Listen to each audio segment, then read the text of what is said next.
Hello everyone, my name is Relax and Panic, and this is another reaction to Hunter x Hunter. It is episode 39, and you know what to do. As always, if you want to see the reaction itself, just go down into my descriptions, follow the links, replace the parentheses dot parts with real dots, and enjoy. Once you've done, feel free to come back here and hear my thoughts about this episode, so see you soon. To those that came back, welcome back. Now, good episode. And finally, an episode with Kurapika. Because I really waited for our other two characters to pop up, right? To give us a bit more background, a bit more about themselves, to help us learn about themselves. And we learned quite a bit about Nan again, which is cool. So, let's see. Especially in this episode, it is like, I guess it is like a new story arc. We have a slightly different intro. Just by the explanation at the beginning of. And the outro has some new stuff in, which is very... it's not really hidden, right? But there are some small parts in, or I just did not see it before. You've seen my reaction, so you know what I mean. We have informations about which character is where in the list that I have right here. And that I do have here as well. It's nearly looking the same. Maybe it's in a different language.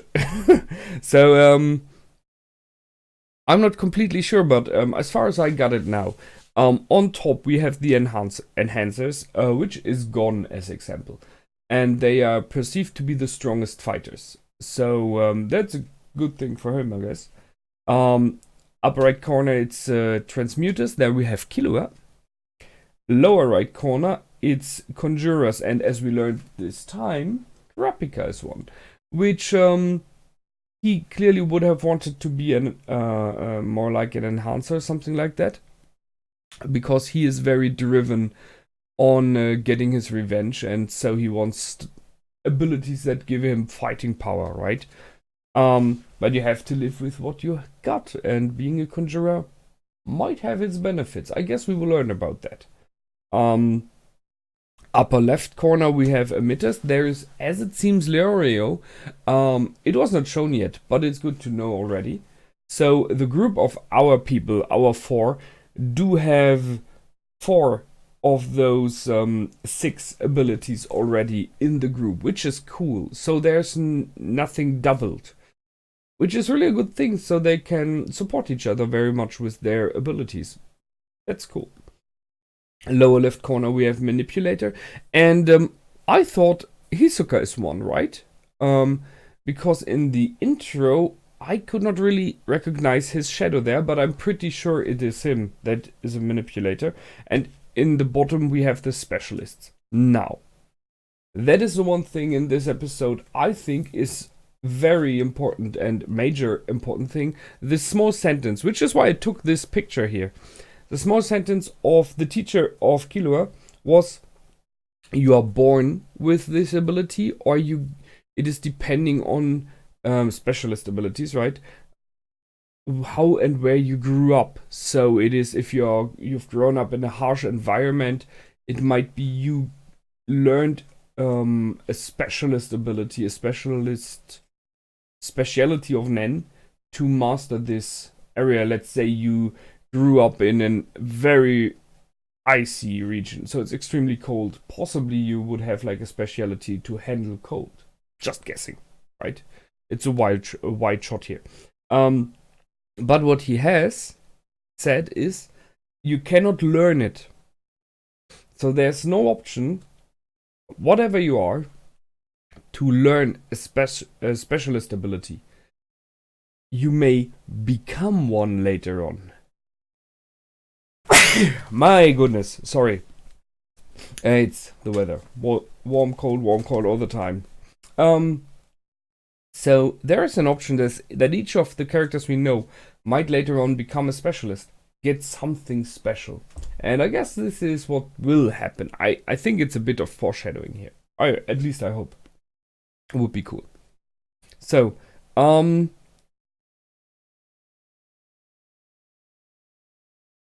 let me see. yeah, we have the option to learn outside of our main. So you will have this chance of the one adjacent to you is just lowered by 20% to learn it, but you can never master it. It will only be half as efficient as if you're born with this main ability. Except for specialist, as I said. But that is a mean one, because if you look at this picture, you will realize that a conjurer, if he wants to learn manipulator abilities, it is 60%. So he only he has to skip specialist, as everyone has. And then the next one is manipulator, which is already at 60%. So his best chance as a conjurer is go towards the transmuter, where he has 80.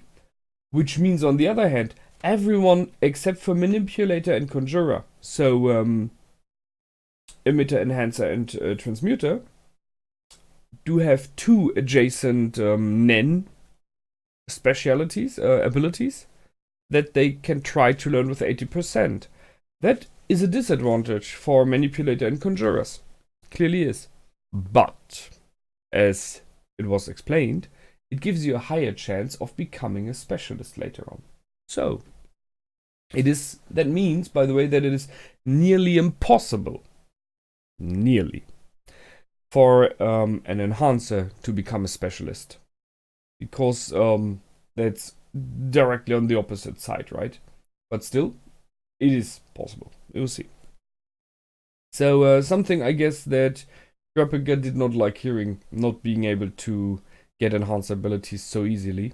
But, I mean, he's driven, so who knows? He might try. Which brings us to stain, to problems. So, if you learn something outside of your own field, it will not be as easy. It will not be as efficient as if it is your own field. And you will create stain, so some kind of stress. And if you don't look out carefully, that might cause problems for you. So you might injure yourself. I guess it is kind of like the Nen has a specific way of working for you, and you force it into another way. And it is like you're trying to bend your bones a bit too much. So if you don't watch out carefully while you're jumping around, right, doing sports, you may injure yourself. Same goes for Nen, I guess. It makes sense. I'm a little bit afraid that that is something that Kurapika might have happened to him in the future. Because from the way that he acts here, and we have seen it in the past already, he's not really good in I would say he's not really good in self-control, but then most of the time he is. So he does not show a lot of his own emotions normally. But when he gets upset, he is really like a broiling pool of darkness there. And we had it in this episode more than once. So, it's a dangerous thing. You know, those of you who watch Star Wars know what I'm talking about. It's the dark side he's walking towards, or more neither, already swimming inside. So he has a lot of anger, he has a lot of hatred, which I can completely understand where it comes from, right? If you see his background with all of his kind being slaughtered away, his whole village.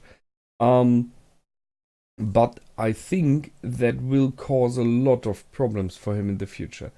Because he is unfocused when he's angry. He's not caring about his surroundings. Why do I say that? So we have the scene in this house where everyone wants to join in being a bodyguard for this collector. And he is so angry when he reads about the eyes as one option to get the job that he is just standing there, bringing out his darkness, right? And his eyes start to glow. And that is dangerous. I mean, seriously, you have a room with, I think we're like 6 guys who are on the power level of hunters who want to become bodyguards for this guy who is a trophy collector of questionable sorts. So it's very likely that most of them that they are there are not the shining ones, right? They are more like the bad guys. So you're in the room with questionable people who are willing to do questionable stuff for money, fame, whatever. And they all have a list, and on that list, which by the way one even read out loud then, is get the eyes of one of those.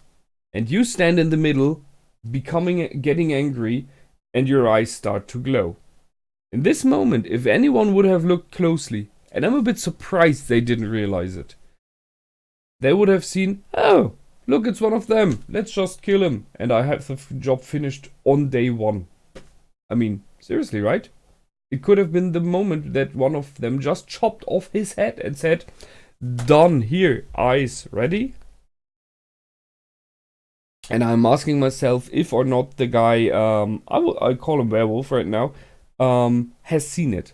Because he was close enough and he was looking into his face, in my opinion, and he was like taken aback in this moment, possibly due to the anger, but you could see the eyes glow. So it might be he realized it.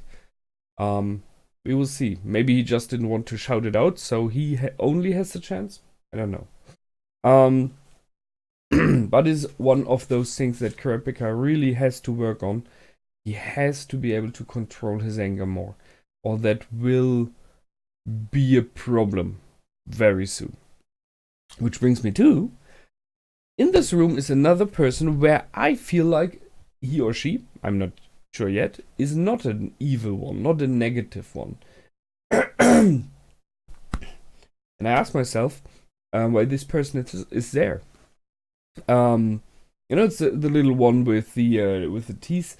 Looks a bit like a walrus in many ways, right?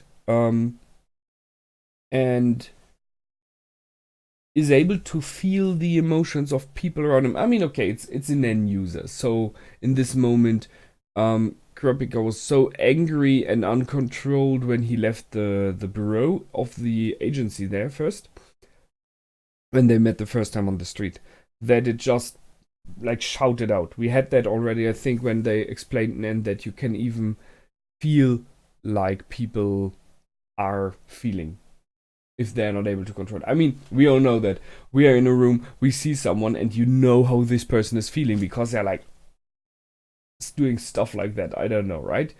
Sometimes you just bring your emotions out too much. So it might be that it is that, or Walrus has an ability that gives the option to feel emotions and the state of mind of people, which would be a cool ability as well, in my opinion, especially if you're like a negotiator, a tradesman, something like that, right? It is really good to know how your opposite is feeling right now, so you can adapt to that. I asked myself if, Boris wanted to go to the city for the auction as well, so that was just coincidence. But I asked myself if Walrus is in the room because it picked that one because it fits. You know, there were 3 employers. So, or if Walrus asked in the end, okay, you gave me 3, which one is the one the boy wants to go to? So it's more like I want to go along with the boy. Just guessing. However, I said my first feeling about Walrus, and it's not just, I don't want to be disrespectful to this character, right? I just call the character Walrus because it reminds me of one. And I like the character so far, by the way. It's a cool concept and seems to be a nice person, which is my first impression. So I had the impression it's a positive character, one that cares about people. And I think it might be a positive thing, possible friendship, comrade, whatever. And the outro shows Walrus next to Kurapika, and they seem to look towards each other, slightly smiling. So it might be that it is this way. I got that. Yeah. Okay. Back to Kurapika. Anger issues. Kurapika left his trainer. And I think there was a mistake. But you cannot hold him, I guess, right? So they were just starting the training. He know bases right now. He knows general stuff. He was able to conjure something, which by the way is a pretty interesting item. Those finger chains. So he will possibly use them to latch out, I guess, like a bit like a whip. So he has like a potential stage 1 level of Nen usage. But we have seen when it is about Nen, together with Gon and Killua, that just because you now know how Nen is used, you are not really good at it. Because this is a field that grows more, that has a lot more to offer. And a lot of you already pointed out that Nen is one of the most specified, most worked out systems of this kind, if not the most worked out, and there will be way more in the future. So, in my opinion, Killua just left like baby steps, right? So he's small child now when it comes to Nen usage, and he did not listen to his teacher, who said, "Yo, stay. There's more to learn. You have to learn first how to," and he just walks away. You know, it is this typical moment in like every story. There is an important information. You have to know that at the bridge, door closes. And you're like, what? So it feels a bit like that. He left his teacher, which is a bad move for him. But it is disrespectful to the teacher as well, right? He trained him out of his own good. I can only guess he wanted something from it as well, but who knows? But that's disrespectful. So, and it's dangerous because he does not really know how to use Nen yet, I think. But I guess he will have to learn that very soon. Interesting characters we have this time. So we have the Slave Kiss Lady, which is an interesting ability, although it was very much in the face there, right? Which is double in case of a kiss. Whatever. We have the Poet Werewolf. We have Walrus, as I said. We have the guy with... so we have a guy with those hairstyle. He reminds me a little bit of... oh, damn, do I have his name? The one that had... that was killed by Hisoka. The hunter. I'm not sure if I wrote him down.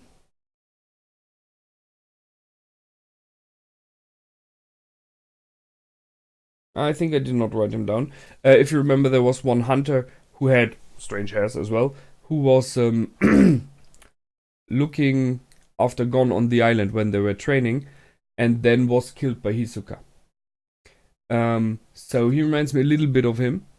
Just a little bit. And he talked to someone on the phone named Eliza. I mean, you don't bring that in without reason. So, if there's a character who is at least floating by and he talks to someone on the phone, mentions, "Don't worry, Eliza, blah, whatever," and hear about the dogs. Which is, by the way, very hunter-like, because the dogs seem to like him, and they did not like Killua, just saying. Right? So I guess Eliza might be important in the future, like a sister, a daughter, wife. We will see. So we got those. We got a butler who is about to die possibly because he will get a kiss and then will fight for his lady. And we have Kurapika in the middle of it. So, and this guy with this weird beard style, where I really don't expect anything yet. That's it, and they're being attacked in the house, so I guess it's some kind of security troop there that just wants to test them. Which brings me to the job itself. It's a bit weird, right? If you get a job, you get paid for it. That's the idea. Here we have a job which says, so if you want to have this job, you first have to bring me something that is already very valuable. And then you will get a job with me. I mean, that's like if you're going to an interview, and they're like, "So okay, the thing is the following: you want to work for us. So first thing, you will have to work 1 month for free. Seriously? No. Goodbye. Why should I? I'm not stupid. I guess it's a little bit different when it is about jobs like this, so I can only guess this collector has some kind of influence, so that's why you want to be with him so much. I mean, in case of Killua, we all know why. But it really makes no sense apart from that. You don't have to bring a trophy to join in as an employee for the trophy club. If you would be like a member, then that's something else. You know, you have to bring a trophy to prove you're a trophy hunter. Yeah, that's a bit weird. However, that's it this time. I liked it. It was a good episode. A lot of new informations. And I will see you in the next one. Until then, feel free to comment, like, and subscribe. My name is Relax and Panic. Goodbye and out.